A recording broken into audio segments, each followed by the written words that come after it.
Hello friends, तुम्हाला कधीतरी प्रश्न पडला असेल की मर्चंट नेव्हीमध्ये काम करणारे आपल्या घरी कसे बोलत असतील बरे, ते जेव्हा समुद्रामध्ये असतात तेव्हा सिग्नल कसा भेटत असेल, इंटरनेट कसं यूज करता येत असेल. तर मित्रांनो, आम्ही आमच्या फॅमिलीशी रोज बोलतो आणि व्हिडिओ कॉल, ऑडिओ कॉल सर्व काही करतो. फक्त फरक एवढाच आहे की आम्ही यूज करत असलेलं इंटरनेट हे सिम कार्डद्वारे नाही तर VSAT अँटेना किंवा स्टारलिंक अँटेनाद्वारे यूज करतो आणि त्याचमुळे आम्ही यूज करत असलेल्या इंटरनेटची प्राइस ही खूप जास्त असते.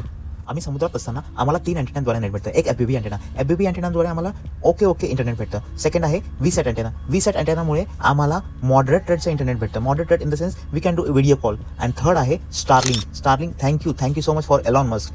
ही did our life so easy because त्याच्या अँटेनामुळे आम्हाला इतके फास्ट नेट भेटते की आम्ही 5G पेक्षा फास्ट इंटरनेट यूज करू शकतो. And that too inside of mid sea or open ocean. तिन्ही अँटेनाचा एक सर्व्हर रूम असतो. या सर्व्हर रूममध्ये आमच्या शिपचं लॅन आणि इंटरनेट सर्व्हर दोन्ही फिक्स असतं. आता तुमचा डाऊट असेल, अँटेना तर आहे पण तुम्ही इंटरनेट कसं यूज करता? तर प्रत्येक डेकवर आम्ही स्टारलिंक आणि VSAT दोन्ही राउटर्स इन्स्टॉल केलेले आहेत. And with the help of those routers आम्ही आमच्या केबिनमध्ये, आमच्या रूममध्ये, आमच्या ऑफिसेसमध्ये हे इंटरनेट यूज करू शकतो. Thank you so much. Bye bye.